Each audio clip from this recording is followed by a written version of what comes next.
Hi everybody. It's my sad duty to bring to you a pretty demoralizing and pretty disheartening conclusion to the budget fight, at least for now. What you're about to hear is, in my mind, the result of incredible, irresponsible collective action by our governor and our legislators. Here are some of the lowlights. First, the pensions. The pensions are going to be funded this year if you believe using more debt is the right way to fund pensions.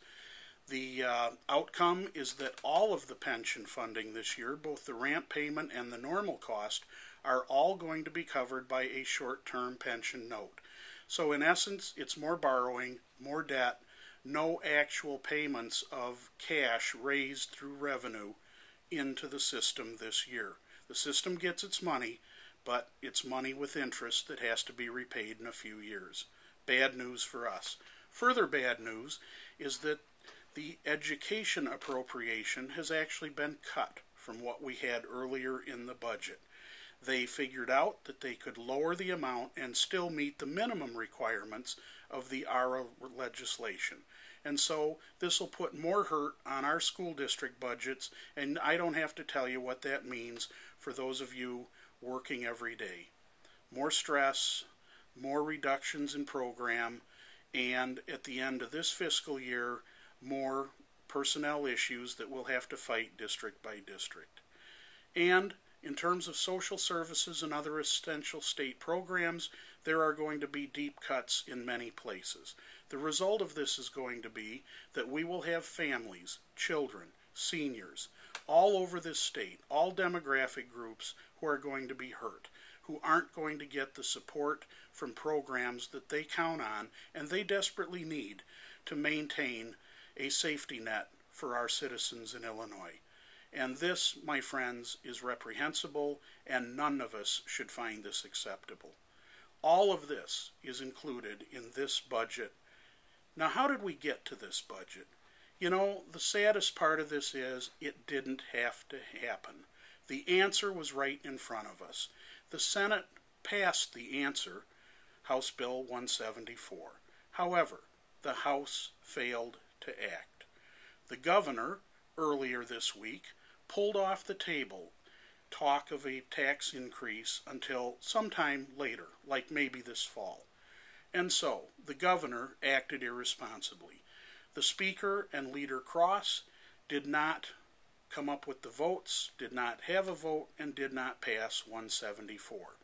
And the Senate did not hold their ground, did not insist on 174 being the solution, and went along with this final budget. And so, what we have here is a budget that fails its citizens, fails to address the desperate need for tax revenue in Illinois, and leaves us in a terrible mess this year and set up for an even bigger mess in the next budget next year. Now, my friends, this is a defeat. This is a defeat for the citizens of Illinois. It is a defeat for good government. It is a defeat for good tax policy. And it is a huge setback for school funding in Illinois. Now, at the end of the day, who's responsible? We have a governor who has failed to stay on a consistent message about the need for more tax revenue now. By the way, you might want to know, 30-some states, in addressing their fiscal crises, have raised taxes this year, but not Illinois. We have a Senate that did vote for 174, but then backed off and went along with this final deal. And I've already told you what happened on the House side.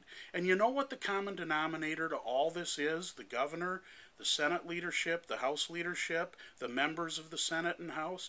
Not a single one of them has Rod Blagojevich to blame for this. He's not around. This, my friends, is their creation, not Rod Blagojevich's. And so, I would like to go back some years when Bob Haseman addressed a joint session of the Illinois legislature. At that time, he accused them of rearranging the deck chairs on the Titanic. Well, my friends, this is worse. This time, they've drilled holes in the bottom of the boat and somehow expect the seawater to go out. So the boat's taking on more water. No question about that. So, what do? We lick our wounds, we assess the damage this budget does, and then we strategize around our next moves. Because, my friends, one thing is absolutely clear: our cause must go on. The fight must continue. We absolutely cannot accept the idea that this budget is the best Illinois can do for its citizens, its children, and its own future. So the fight goes on. Stay tuned. There will be more. We will get up off the mat, and we will live to fight another day. Thank you.